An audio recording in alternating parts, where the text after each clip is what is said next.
Thank you, Caleb. Thank you, everyone, for joining us. My name is John Mormino. I'm on staff in the athletic department. Sam Boxterman is too. The two of us will be moderating a discussion about leadership and the Sidwell Friends Leadership Academy this evening. We have a great panel with Julie Ammary. She's actually the person at Janssen Leadership Academy who did the facilitator training for all of us who are implementing the program at Sidwell, and she's also the director of the Lehigh Athletics Leadership Academy. So we're really lucky to have her tonight.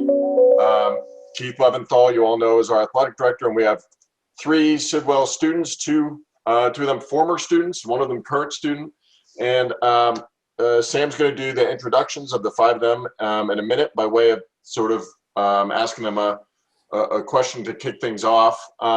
Just before we do that, a couple quick things about the leadership program here.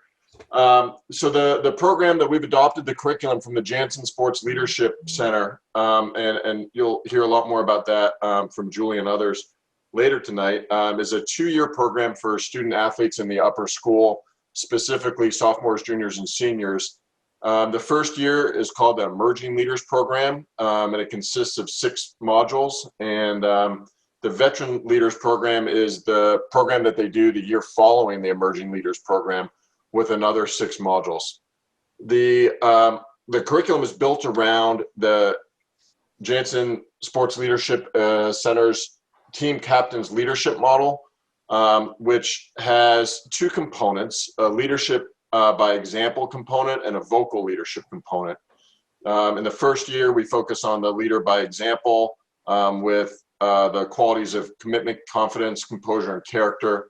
And in the second year, we expand to talk about leading others and talk about how to encourage teammates and how to enforce non-negotiables and team expectations and really high-level play and teamwork. So with that brief example, Sam, if you'd take over and sort of maybe let each person introduce themselves briefly and start them off with, a general question. Thanks, John, for that intro. We're going to start with Keith, who actually got us hooked up with this great program.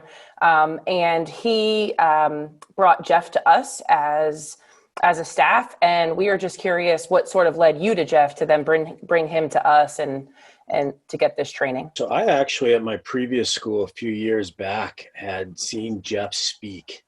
And, I think a lot of times when you go to these conferences or conventions, sometimes you take one thing away. And the one thing I took was listening to him talk. That was like the impact that made on me. And I actually purchased a couple of his books, and then, and I just kept following him. And just, as we were working on culture stuff at my previous school, I just realized that what a difference it had made there. And when I got to Sidwell, I even got a sense, even during the interview process. And one of the things that's interesting at a friend's school, like you meet everybody throughout the interview, from students to parents to alumni to administrators and faculty. And, you could tell that there were a lot of really good things going on, but I could sense in a lot of the conversations too that, culture work was needed. And I'll say this, I think like culture work, whether things are going great or not, you have to work on it every day, because every decision you make, you're sending a message out to everyone what's important and so forth. So I just felt like after having gone through that process and then, getting on campus and getting a sense of how things were going at Sidwell, that Jeff would be a real asset to our department, just given his incredible experience and knowledge and his communication skills, that the opportunity to work with him and listen to him and would be not just great for our faculty and our coaches, but also our students. So I can say too, those books, I've read some of them, they're great. And a lot of, what we teach the kids comes from those books. So if you want a copy of those, I know that Keith often has copies of those laying around. So for anybody who wants them, please ask. So myself and John, we got trained over the summer. 2 summers ago now, last summer, oh my gosh. And we had the privilege of talking a lot of days in a row with Julie. And we were hoping you could tell us a little bit about Janssen leadership, just, kind of elaborate on what John had already spoke about, what the curriculum focuses on, who uses it, and how you ended up working with Jeff. Yeah, so thank you so much for having me, Keith, John, and Sam. It's nice to see you guys again. I really enjoyed our quality time and training over a couple of days. And you really have a phenomenal staff. So student athletes who are listening, I'm not sure you know how lucky you are to have these guys, but they're the cream of the crop for sure. So I'll kind of answer your questions backwards, Sam. I started with Jeff over a decade ago and sought him out, much like Keith did. I had done some research in grad school. So I was an athlete as an undergrad, and then I went to grad school for athletics leadership. And as I was developing a program, like a concept for a program to bring back to Lehigh in grad school, I found in my research a common denominator with the two most impressive schools, and Jeff was the common denominator. So I sought him out to have some conversations with him. Actually overheard some women in the ladies' room at a conference SAC meeting, a student athlete council meeting. I overheard them talking about Jeff presenting at Gettysburg College, and I knew that wasn't too far from Lehigh, so I invited myself to their party. I said, hey, can I come listen to that too? And then I kind of waited for Jeff to finish talking and talked to him in the lobby, and we've been working together since. So really what sticks out to me about the curriculum that Jeff put together is it's timeless leadership principles that he's found a way to package, and leadership principles and sports psychology principles, because they go like this for peak performance. They coincide quite often. And he's found a way to take those core timeless principles and package them for student athletes and coaches in a really practical way. So the language is sticky, the concepts are easy to digest, and they're directly applicable to the student athlete experience. He's worked with some really reputable places, and we've continued to do that over the years. So, a bunch of schools, Kansas, UNC, Illinois, Colorado, Stanford. He started with Arizona, Arkansas, Michigan, at the college level, the Ivies, the Patriot League, obviously, and then a bunch of elite high schools across the country as well. We've started to reach into Canada a bit more and have done things globally as well. So Jeff also launched a Student Athletes Leading Social Change initiative a few years back. That actually took our work to Ecuador and to Kenya, and so it's been a great ride. And what I think is the most consistent part of the Janssen Sports Leadership Center is Jeff's mission, and that is that he wholeheartedly believes in developing the next generation of leaders in our world. And it's not only for the impact that you all can have on your teams, but it's for the impact that you can have after the fact. And there's nothing that I believe in more than that. And so I'm happy to be doing this work alongside all of you. And I continue to learn from the people that we work with as well. Awesome. Thank you. I can say that too. As much as we're supposed to be teaching our student athletes, I find myself using a lot of the same, like the guiding principles. And so I continue to learn, which is really, really nice. Part of what I did last year was work with our senior group. So I had the privilege of working with Nina and Chris, and they are both in college now. So we would love to kind of, introduce you guys and check in, see how college is going for you, if you're even there, and just what life has been like for you. So either Nina or Chris, go ahead. So I'm actually on campus right now. It's just a freshman, which is a pretty weird experience because it's not like we have upperclassmen to kind of look to for that mentor role. So we're kind of filling it ourselves and, going on this journey alone, which is nice because you kind of have a lot more independence than if you were, in my case, if I had the rest of my team. Or even if I had like the upperclassmen in my classes, to kind of connect with. So there's a lot more like responsibility that's on my shoulders, which it's scary, but it's also liberating at the same time. I'm Chris. I go to Colby College. This year they brought back all 4 years, so that was kind of nice that we have a kind of unique situation where, because we're in like central Maine, and it's kind of a small campus anyway, we are handling it pretty well. But the college experience has, I mean, it's different than what it was like at Sidwell in terms of like the leadership and the athletics. It's a lot more like open, and there's a ton more freedom in college, and that was just one of the biggest takeaways that I noticed. Thanks.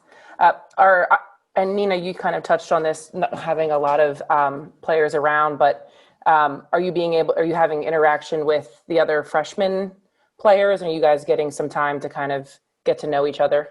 The lacrosse girls on campus, we're kind of a pretty tight bunch, just because like we're literally doing everything together. And we've even kind of developed our own like traditions now, where like, you know, like we like dedicate time every week to spend time with each other. And we like go out to dinner together and catch up, and just like, you know, like no phones, no like, it's like just us, like no outside drama, no schoolwork, which is really nice. Just kind of a little like respite from the intensity of like classes and the craziness of Zoom. If I could segue to Eva, you know, the Sidwell, you know, we're doing all our classes on Zoom, but we've been back in person. You know, some of the students are opting into an on-campus component for 1 or 2 sports. And I was just sort of curious about, given that the adversity that the Sidwell teams are facing right now, but you're sort of back on campus training, is the adversity sort of helping, or is it hindering the process of team bonding as we look to, you know, hopefully a season in the spring? It is really tough getting to know underclassmen over Zoom and over the phone. And I think that a thing that's been really useful in that, it's going to sound so ridiculous, but breakout rooms and just getting to know someone in a smaller group makes such a difference. And then immediately as we got on campus, which we did, I think about 2 weeks ago now, we have in our cohorts, which are on campus, a range of ages. We have freshmen and seniors on my cohort, for example. And you just immediately get to know those people, and that is really nice. But at the same time, a lot of people's parents aren't allowing them on campus, or they're not in the city right now and they can't get on campus. And that is a big bummer, because you just don't get to see them that often, and you see them on Zoom, but it's just not the same. Julie, I have a question just about the curriculum. You know, if we look at the curriculum, we spend a full year, you know, these are students who apply to the Leadership Academy, and for folks listening, we had around 60 student athletes participate last year, and we have close to 70 this year, some of them returning for the second year, some of them new. We spend a whole year doing leadership by example and just basically leading yourself before we talk for a second about how to lead others. Why in the curriculum, you know, wait so long to talk about leading others? Oh, I love that question, John. Thank you. I think leadership is, I often refer to it as a juggling act. So you've always got at least 3 balls in the air. One is yourself and leading yourself constantly. One is your interactions with other people, small, either one-to-one, or like Eva was just talking about, small groups. And then the third ball is your team dynamic, team culture that Keith was talking about at the beginning. The reason that we started this academy, that you guys started the academy at Sidwell Friends, is because of the culture elements. And so I think we're constantly juggling those balls, but if you drop the self-leadership, then I'm not sure how much credibility you'll have with other people individually and in a team setting. So it needs to be a constant. And that's the model of leadership. The team captain's leadership model teaches us that we have to be mindful of our own commitments, our own character, our own composure, and our own level of confidence. Those things have to sustain in order to become vocal leaders with credibility and respect. And I can't tell you how important trust and respect are when it comes to leadership. It's not really about leading people. It's about getting people to follow you. And the only way that people are going to follow you is if they trust who you are. And that involves those 4 C's. So it is absolutely critical that you're continually reflecting on your own leadership behaviors and your own growth and learning there. I was thinking about Nina and Chris last year and taking that, the emerging as seniors, we talked a lot about leading yourself. And I'm just curious if you feel like you're in a better place now to lead others since having that as seniors, or, how did you evolve as a leader during last year, especially after what happened at the end of, both of you guys play spring sports, what happened in the spring? What did you take away from this academy that really helped you during that time? I think that one of the most important parts about the Leadership Academy was that it put in a very visual and literal form, what you might already know about composure, and there's a whole spectrum of where you lie on composed, compliant. If you take it, you'll learn about that, but you don't really think about it. And until you actually see it, you realize, oh my God, this is the things I've done in the past. I was actually being unproductive towards my team. And especially with the COVID outbreak, one of the biggest tests of composure when you're seeing your last season ever as a high schooler being ripped away from you. It is very, very easy to lose composure. And I mean, everybody on your team is also looking to somebody. And so you need to be someone else, or be someone that can be looked up to. And I think the Leadership Academy definitely helped with that for sure. Yeah, I totally agree with what Chris said. Just building off of that into the college experience. I think in high school in that spring season, even though it was canceled, I tried to set the standard for what I wanted the Sidwell team to be in the future, and what I wanted to bring and add to the Harvard team that I was joining. And so for me, that was, working in the off season and trying to get better every day with my stick work, with my speed and my fitness and my strength, and just kind of, motivating everyone else and reaching out to people and making sure that they're on top of their homework and they're on top of their athletic commitment too, just so that, when we do come back together, because it did feel like there was never going to be another season, but the fact of the matter is Eva, you're with your team practicing again, so there is a future, and so you have to continue to practice and you have to continue to get better for whatever the next season or next practice or game looks like. And so in college now, this is something that in my little cohort of freshmen are working on, is just we're setting the standards so that in the spring we're hoping that everyone can be back on campus for a spring season, or that it can at least be the freshmen and seniors on campus. And we're trying to set the standard so that when everyone comes back, they're going to be wow, look, these freshmen, they didn't have a mentor to look towards on the field, so they set the standard themselves, and we're just coming in and following that. And just creating the culture that we want to be a part of, rather than in this situation trying just floundering and trying to find it, just creating it ourselves. So Keith, one thing that you've been talking to the department about for a while is the idea that, in a small school like ours, if we want to have dynamic programs across the board, we have to be collaborative. We have to be rooting for each other's success and trying to help each other win. Can you talk about that a little bit, and how leadership plays into that? As all the folks from Sidwell here know, we have wonderful athletes in our athletic department. We just don't have as many as some of the bigger schools in the city do. And so, I think when you look at the last couple of years and some of the successes that we've had, and you look at those teams, they've had really good culture. And so sometimes that's the difference maker for us. In fact, it's often the difference maker for us. And so we can only control so many things, but one of the things we always have control over is what we do every day, how we treat each other, how we care about each other.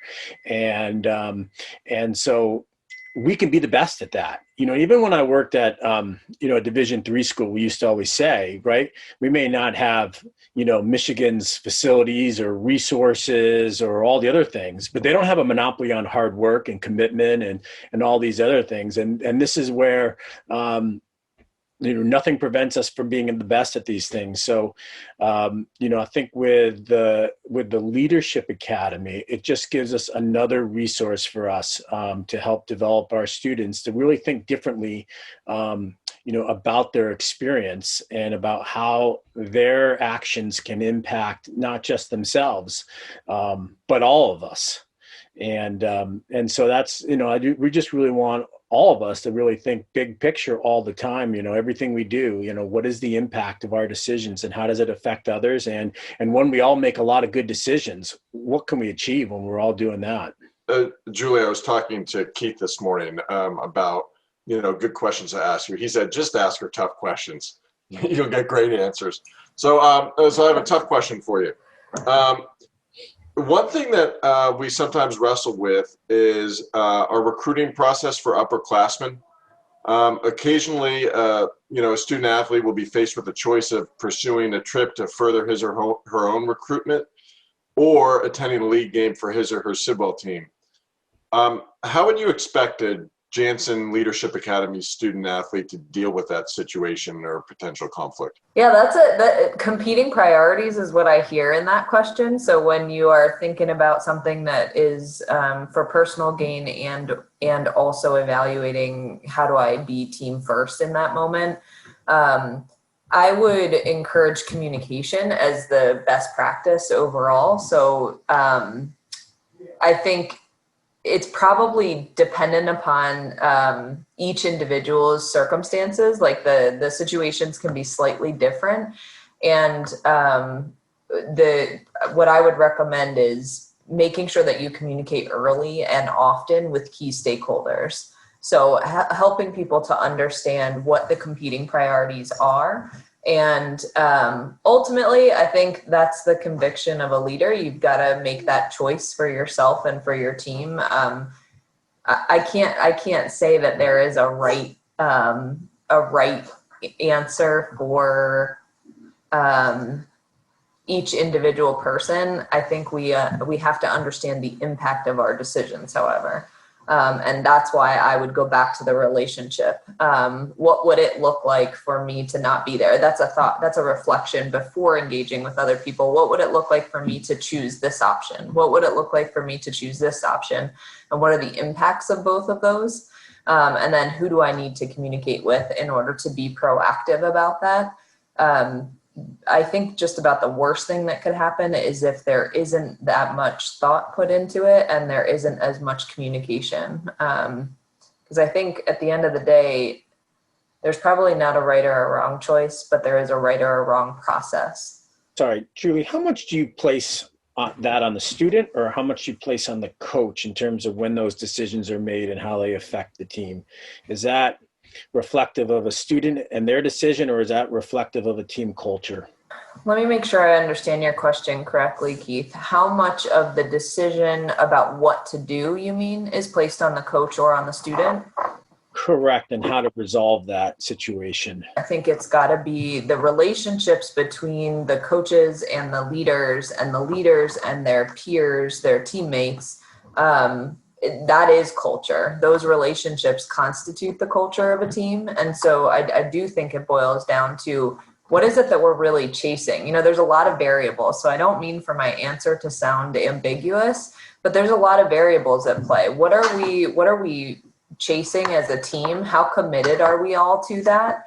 If there's nothing getting in our way and we have eyes on the prize, totally clear, and we're gunning for something, it's hard for me to say I don't want to be part of that. And maybe that's part of the communication. You know what? This is an incredibly difficult decision for me because I have two things that are really important to me. So I need to understand what the impact is going to be. Again, I think it's got to be the relationship between the coach and the athlete, the leader, with clear understanding of what that impact is going to be. So it's probably a combination of both, which results in the culture. One of the questions I might have asked in the trivia, so one of them had to do, so we're one of the only schools, maybe the only school in the country to have 2 Julius Award winners, which is a really big deal. I'm willing to bet that neither of those 2 players ever missed a game to go on a college visit. And of course, both will be in the NBA next year. Yeah. Yet we've had that issue come up several times. And so that would be my question to students. How many games do you think these 2 students missed? High school games. And here's where they are now. And I think that's why it boils down to culture and values. If what we value is a team first mentality, and what we value is the we before the me, then that's going to be a more clear-cut decision. So whenever there's a difficult decision for me personally or for my team of people, I'm going to go back to values. What guides me? And if we've established a set of core values for our program, that decision probably won't be as difficult as it seems in the moment. Without a set of core values, it's going to be much more challenging to make that choice. I think the really cool part of this program is that we do have these conversations. And I remember last year specifically with the seniors, sometimes it can be a little uncomfortable because they were my players. So, we covered questions that were difficult ones, and for attendees watching who have never been a part of this, we ask them a scenario and we say, is this acceptable, somewhat acceptable, somewhat unacceptable, or totally unacceptable? And I had 2 seniors, one that said this thing was acceptable and one said unacceptable. And I was like, oh my gosh, we were on totally different side. Nina remembers. Yeah. And it was like, oh boy. Okay. So the first thing we have to do is just have that conversation, like you said, so that if an underclassman comes to them and is like, what should I do? If you go to this person, it might be one answer and this person might be another. So, we've started talking about norms and expectations now so that we can at least try to follow them once they're in place, even during this crazy time. But the cool thing about the program is that we do go over this so that at least our leaders on the team can come to maybe some sort of consensus about what the right thing to do would be in that situation. So that's what I love about it, that you really get to discuss all of these different sorts of things. Talking about that module, so this is the character module, I think module 5 in the program, to give an opportunity for the students to jump in. In that module, we talked about the ground rule at the beginning was to view that spectrum of acceptable to unacceptable from the lens of a student athlete leader rather than just as a student athlete. And I'm wondering if you have found yourself in the 6-8 months since that module ever having thought twice about a decision. Do you think that a good student athlete should ever make a decision that's different from a good student athlete leader?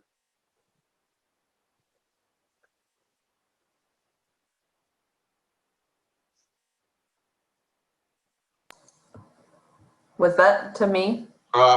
It can be. It was meant for the 3 students who were in the program last spring. I would love to hear your answers. The former student athletes, current student athlete.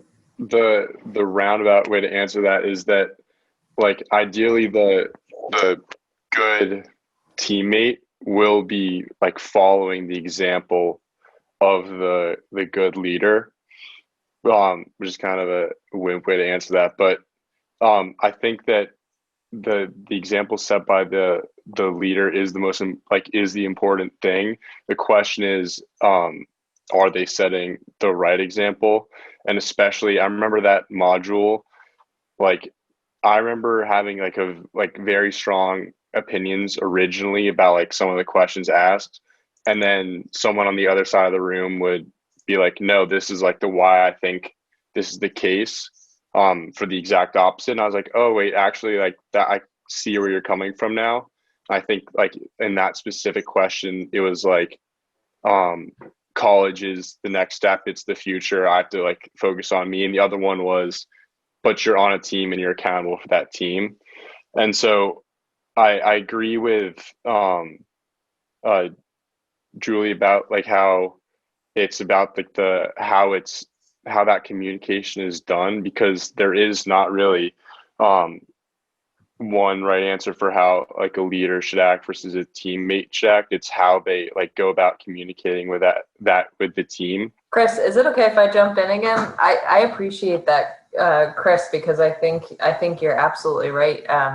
And to Keith's point as well, if you want to take the temperature of the team, you put the thermometer in the leader's mouth. So if you want to know where we're going, what we're aspiring to achieve, you're going to take the temperature of the leader. What is it that person is saying and doing? In fact, they've done a bunch of research on what creates the behavioral norms, to Sam's point, of a program, and it's what the leaders are doing. So there's no question in my mind that the decision, I'm not saying there's a right or a wrong decision, but the decision has a consequence relative to what you're trying to achieve. And that's really where you have to kind of calibrate your decisions about what is it that we're after, what are our values, and is this choice aligned with that? There's a couple questions in the Q&A from the audience. We'll insert these as they come in. This one's for you, Julie. What advice do you have for our future potential collegiate athletes that are used to being at the top of the totem pole and being the forthright leader at their high school program, to transitioning and assimilating themselves into their collegiate team where you're basically starting all over again? Yeah, I love that question. I love it because I hear it from our first years all the time. Like, I was just the captain. Now what do I do? The first thing I would say is that leadership is not positional. Leadership is a disposition. It's not a position. So it's how you carry yourself and how you conduct yourself. And so you can still go back to a little bit more emphasis on that ball, leading by example, by leading yourself first. If you're taking care of business by yourself, then you're earning credibility. I like to think of it as a checking account. Are you depositing $1 a day, or are you withdrawing $1 a day in terms of your credibility? And so I would work as a first year, especially knowing what I know now. Man, do I wish I had one of these academies when I was in school, high school or my college career. I wish it was front and center, that I had the choice about whether to make deposits or withdrawals, because I think I would have been a little bit more mindful of my choices. I can certainly give you some of those, the question you asked, John, about did you ever make a decision and then second guess it? I've got those. I think if we're being honest, we all do, probably. So the first thought is I would definitely go back to leading yourself and thinking about how can I make deposits in that checking account so that I'm building credibility with my teammates. And the other thing is one of the parts of the Leadership Academy curriculum for vocal leaders, we actually start with servant leadership. So vocal leadership is about using your voice, but it's not about promoting your own agenda. It's about using your voice to serve other people. And so the idea of servant leadership, how can I help my team right now? That's the best question you can ask as a first year in a collegiate program. How can I help my team right now? That is leadership. So there's such a thing as a critical mass that you could be a part of. And really what I would do if I were reframing my experience is, how can I be the first follower of my team captains? If they're doing the right things, that is the best leadership gift I can give to my program right now. How can I be the first follower of my team captains? And then how can I build relationships with my peers in my first year class? That's about, if somebody could do those three things as a first year collegiate student athlete, and that would be, they'd be winning for sure. Lead myself, first follower of team captains, and connect with my peers in my grade. That would do it. The other one I had seen there was, and this might be a good question for the student athletes, just what do you guys see as the core values of the program? So for someone, that doesn't know much about it, Julie spoke to it a little bit, but what would you say are those core values that you've learned? This is actually, I looked in the chat a couple minutes ago and saw that question, and this image is actually the first thing that came to mind because we refer to it almost every module we have, because this is really what is at the heart of it. And for those of you who are just seeing this for the first time, you can see how part of it is a vocal leader, but at the center is leading by example. Before I came into the Leadership Academy, I thought that the leader on the team was always the person who spoke first during timeouts and who was scoring the game-winning goal. And right when I saw this, it was just so clear that that is not the case. And most of the times the leader is the person who's taking a step back, and they're really doing, as Julie was saying, servant leadership and doing what's best for the team. And they're really thinking about it through everyone's mind. And this just really represents exactly what is at the heart of this. Even though this program for us is about athletic leadership and having our student athletes be a part of this, all of these things translate. I'm going to answer that question right away. The question was, can they be translated? Yes, 100%. And for the students, have any of you had experiences where you've used these leadership skills outside of the athletic field? The skills I learned in the leadership lab and that I got a chance to apply to the beginning of the lacrosse season, to kind of develop those even more over the rest of the spring with that club. As we transition to sort of an online platform, and just changing up literally everything that we did so that we could still engage with the freshmen, the sophomores, and juniors, and have like productive meetings, and maintain that sense of community while also being apart from each other. And I think the biggest thing that we kind of from the get-go just established was that we wanted to meet, like, to stay committed to everyone, even if that meant, like taking 3 hours out of our week to reach out to younger kids, or to just spend time with everyone on a Zoom. We just kind of set that tone and made sure that like every week, like there was just no excuse. Like, this is the goal. The goal was to maintain this community that we had built throughout the rest of the school year, and we wanted to make sure that everyone was doing their part, whether that be sending out the emails, sending out the Zoom link, making sure that we have a fun activity planned, and it really worked out. It paid off to have the leaders being so passionate and committed to the club. You see then that the followership, the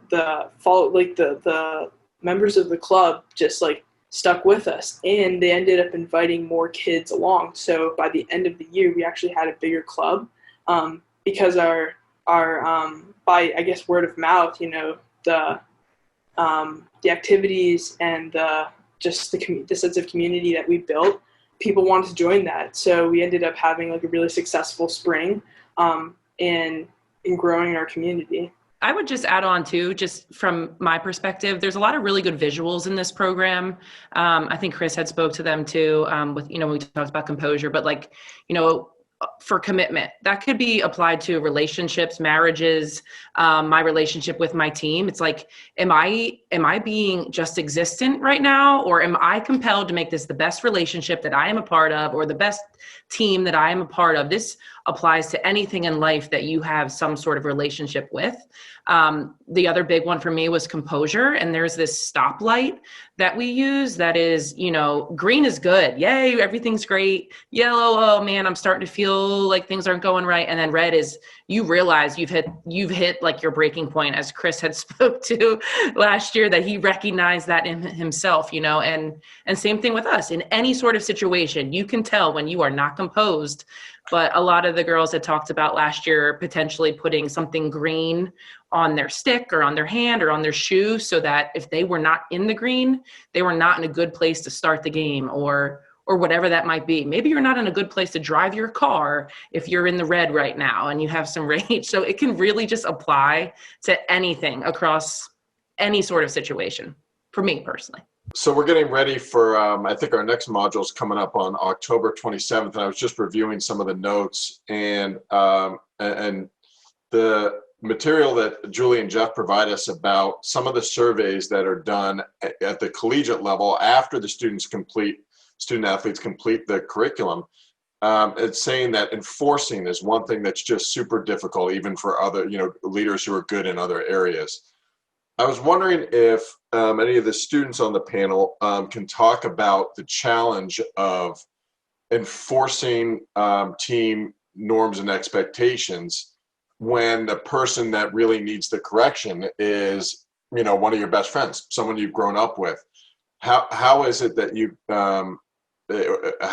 can resolve the difficulty of having to have a tough conversation with someone who you're in a very peer relationship with off the field or otherwise, have a good relationship with? I was actually just thinking about this the other day. And just going back really quick. So Nina and I play lacrosse together, and she did the Leadership Academy last year, and I think 3 of our seniors did it last year, if I'm correct. And immediately there was a shift in the culture of the team, and the commitment level was so much higher because the expectations were so clear, and the seniors did an amazing job of just letting us know and communicating that. But so we were doing weekly practices in the winter, and they were all optional, and everything we did then was optional. And so the seniors led them, and one of the things we did was sprints at the end. And I was really tired, and we were running sprints, and I just sat out for one of them, and I was exhausted, and it didn't matter, I thought, because we're off season, whatever. And then practice ends, I start to walk out the field, and Nina turned to me and was like, "Where do you think you're going?" And I was like, "What are you talking about?" And she was like, "You did 4 of the 5 sprints." And I was like, "Yeah, I know I did."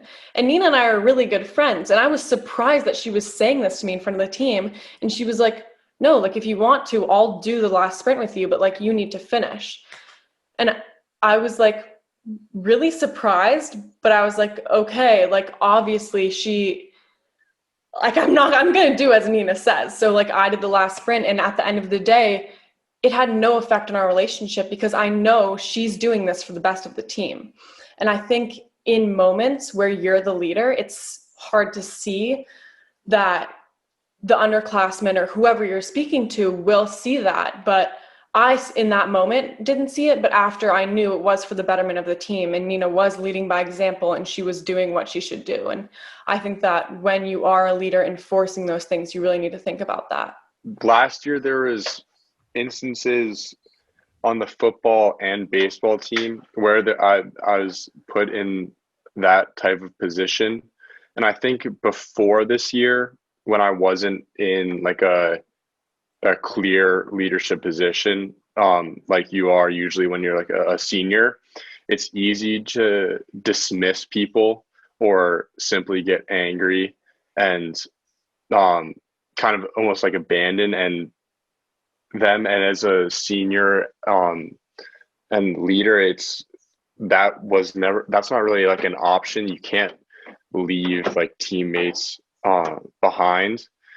And so in these situations, what I kind of learned was that most people, even if they're like a friend, are very resistant to being told outright that they're not like giving enough effort, but or like in a very like confrontational way. Most people have like a way or like something that you can get close to them, or you can build trust. Like you go through a specific avenue that you can say like, hey, that like what was that, or like in any way that is not so like inflammatory.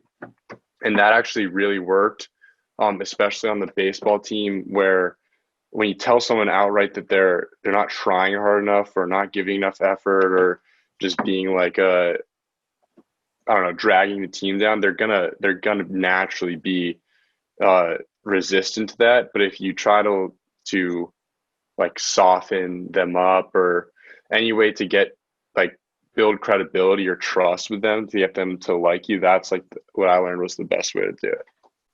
Yeah, that's the team builder module that we have coming up. This idea that forging the bonds with your teammates gives you those inroads that you're talking about. That's great. I read a book by Ron Wolf. So he's the gentleman that is credited with rebuilding the Packers back in the 90s. He brought Brett Favre to Green Bay. And one thing I took away in his book, he's like, you can never, ever, ever hire your friends, because no matter how good a leader you are, you're not as good as a leader to them as you will be to people that are not your friends. And that just says, these are 50-year-old executives that are having a hard time with this. Now try and be 16, 17, or 20 and having to lead your friends, how hard that is. And that was just something I remember so much from that book. It was like, never, he said, he gave all these examples. When people become a head coach, first assistant coach they hire is someone they're friends with, and it never works out. And so it's just something I took from that book that kind of goes to the challenges of being a player and having to lead your own friends and teammate, how hard that is. And that's one of the core values from the program. I'm sorry, Nina. Yeah, go ahead. Just going back to Eva's little anecdote there.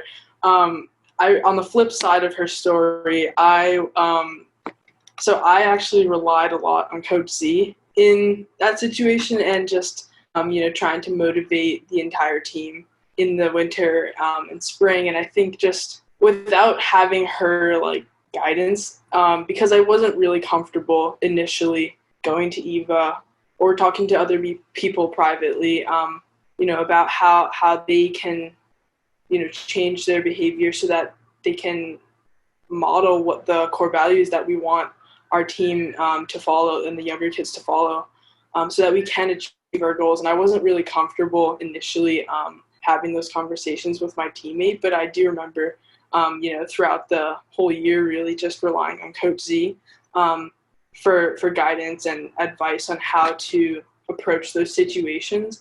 And I think that's kind of where you see the trickle-down effect is, having that trust between your coach and the leader, and then the leader can then take that and then apply that to their relationships with their teammates and with the younger kids on the team, so that you have kind of like a structure to the the conversation that you want to have, rather than just kind of going blind. Just like making sure that you have a clear idea of what you want to say, so that you don't come off cross, as rude or abrupt, and that you can really like make sure that you don't like strain that relationship, while also, getting across your point that we need to be working hard. We need to be focused and motivated so that we can achieve our goals. One thing that I would add to that in terms of the support you got from Coach Z is something that Julie talked about a little while ago about first followership. And often when there's a teammate who's not meeting expectations, most of the team is well aware of that. They're just not saying anything. So I think that one of the things that you can do as someone who's maybe not in the leadership position is to support. If a leader is calling out behavior that needs to be called out, right? Being on the side and supporting that leader, right? And not doing the behind the back talking, I think can be a really important component of it, right? So I think that that's one thing for student athlete leaders to do also is to make sure that, you know, the relationships with those first followers is strong, so that, you know, when they, you know, need to call someone out, that there's sort of support in line to make sure that it's the team asking for the expectations to be where they are, not just one person. It's like we have a few minutes left. If anyone, any participant attendees want to put anything else in the Q&A, the one thing that I think would be nice for all the panels to think about as we wrap up is the question about who is leadership training for? You know, are leaders natural born? Are, you know, can you study your way into leadership? Basically, would you recommend this leadership academy to someone who doesn't currently see themselves as a leader and doesn't currently have that aspiration? I would say it is a all caps yes for anybody who cares. So that would be the prerequisite. If you care about making your program better, your team better, if you care about the people around you, then yes, the Leadership Academy is for you.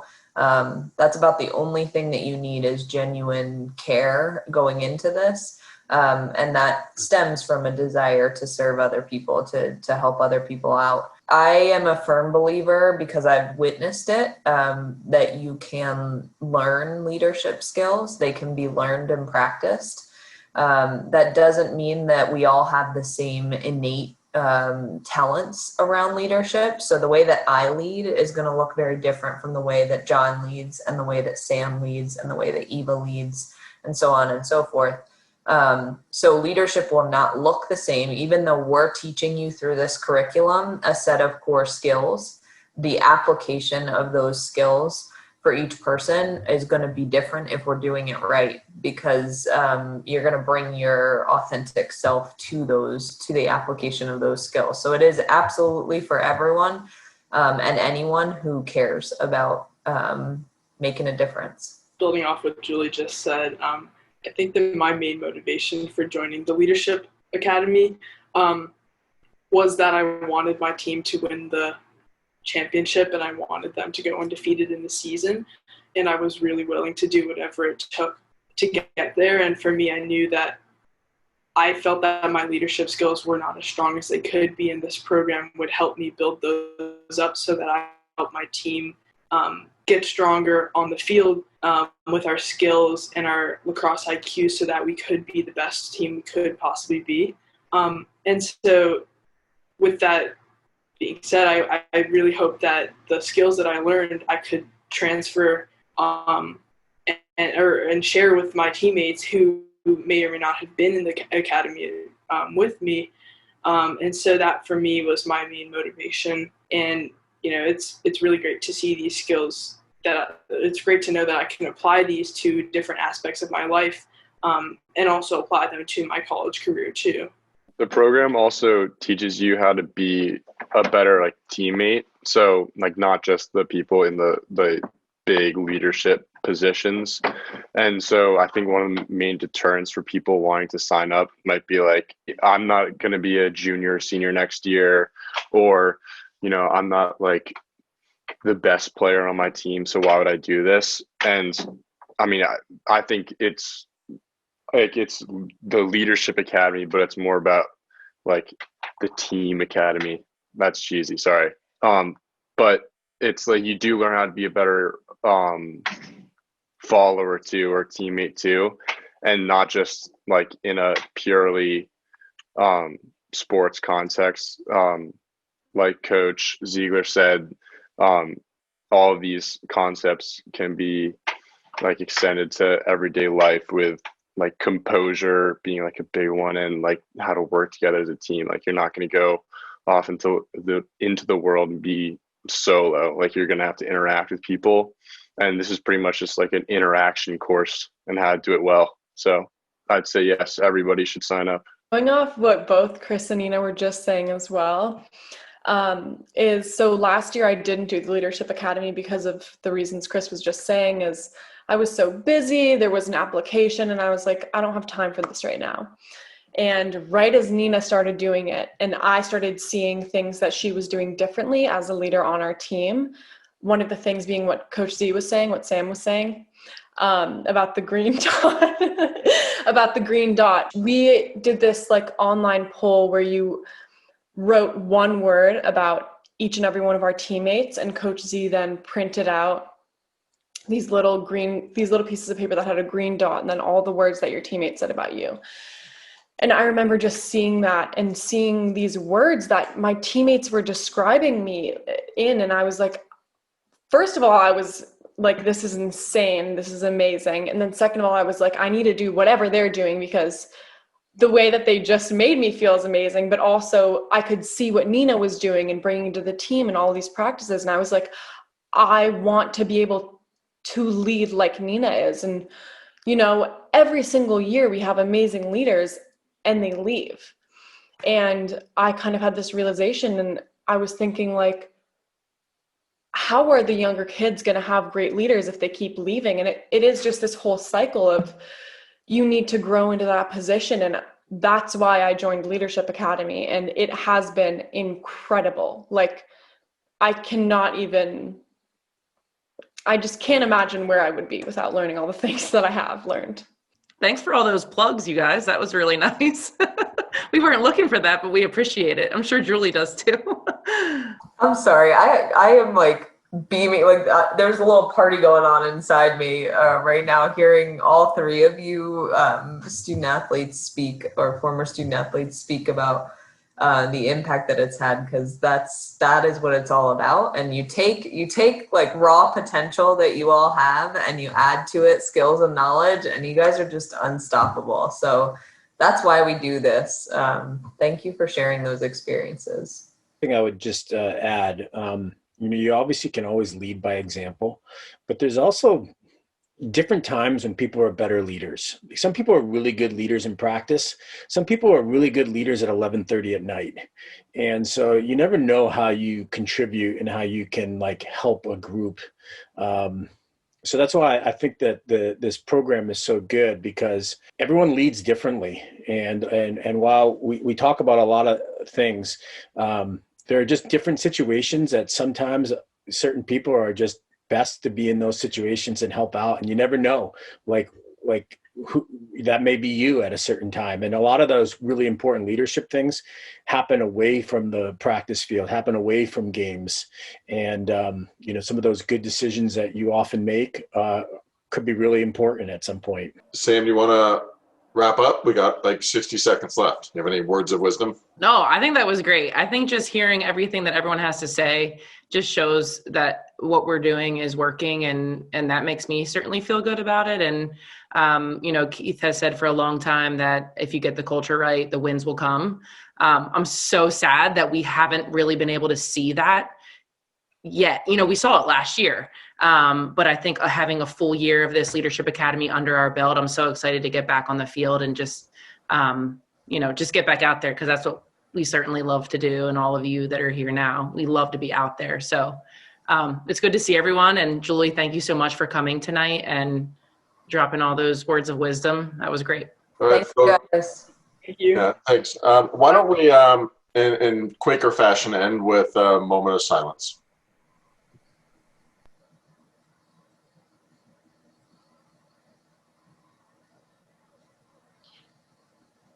Thank you, panelists. Thank you, attendees. Have a great evening, everyone.